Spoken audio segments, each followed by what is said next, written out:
Wichtiger Hinweis: Die Inhalte dieses Kanals richten sich ausschließlich an Personen ab 18 Jahren. Die gezeigten Videos dienen reiner Wissensvermittlung und Information über den botanischen Anbau und die Pflege der Hanfpflanze. Es findet absolut kein Verkauf von Pflanzen, Samen, Produkten oder Substanzen statt. Anfragen zu Kauf oder Handel werden nicht beantwortet. Die Inhalte sind keine Anleitung zur Nachahmung und fordern nicht zum Konsum oder zur Herstellung regulierter Stoffe auf. Psst. Es gibt Cannabissorten, die riechen so extrem süß, fruchtig und floral, dass man es fast nicht glaubt, dass man es mit Cannabis zu tun hat. Verantwortlich dafür ist ein echtes Chamäleon unter den Terpenen, nämlich Ozimen. Und damit herzlich willkommen zurück in der Terp Factory. Heute schauen wir uns ein Terpen an, das in Cannabis zwar seltener als Hauptterpen vorkommt, aber eine gewaltige Rolle für das Aroma und die Abwehrkräfte der Pflanze spielt. Warum es in der Medizin sogar als Virenkiller im Labor erforscht wurde, finden wir es jetzt heraus. Verpasse jetzt kein Video mehr und abonniere den Kanal.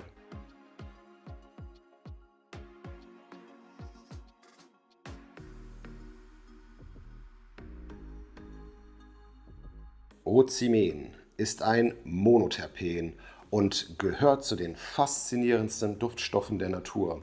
Der Name leitet sich vom altgriechischen Wort für Basilikum ab.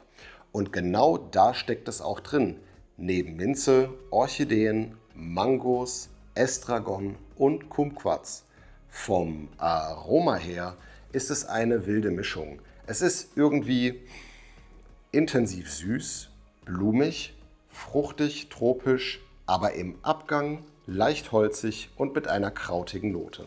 In der Natur hat Ozimen eine ganz klare Aufgabe. Es ist die körpereigene Alarmanlage und Verteidigungswaffe der Pflanze.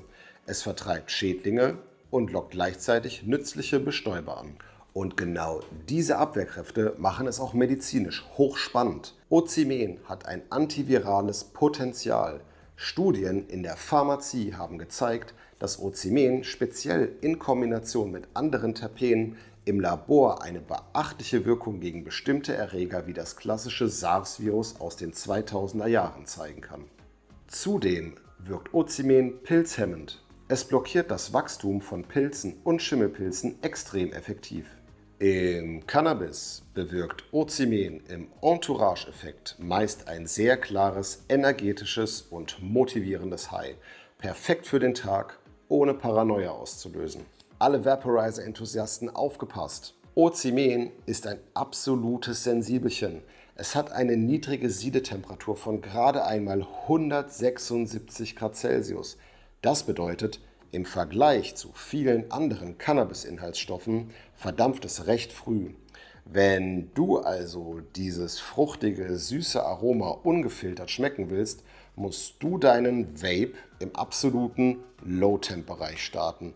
Bei normalen oder höheren Temperaturen um die 190 bis 210 Grad Celsius geht das sehr feine Ozimen-Aroma im Gesamtgeschmack schnell unter. Da Ozimen meist nur in sehr kleinen Mengen vorkommt, sind Sorten mit besonders hohem Ozimenanteil echte Raritäten und absolute Feinschmecker-Strains. Halt doch mal Ausschau nach diesen Sorten. Strawberry Cuff, berühmt für das süße Erdbeeraroma, das zu großen Teilen auf Ozimen zurückzuführen ist. Golden Goat, ein extrem tropischer, süß-würziger Strain mit spürbarem Ozimen-Kick. Space Queen, bekannt für sein fast fruchtbonbonartiges Terpenprofil. Tschernobyl bringt eine wilde Mischung aus Zitrusfrische und süßem floralen Ozimen mit. Ozimen zeigt es uns mal wieder, wie genial die Biochemie hinter unseren Lieblingsblüten ist. Ein winziges Molekül sorgt für einen tropischen Geschmack und schützt gleichzeitig unsere Pflanze. Habt ihr da draußen schon mal eine richtige Ozimenbombe gedampft oder geraucht? Schreibt es mir jetzt hier unten unbedingt unter die Kommentare. Lasst ein Like da, abonniert doch einfach den Kanal und dann sage ich bis zum nächsten Mal in der Terp Factory. Bleibt entspannt.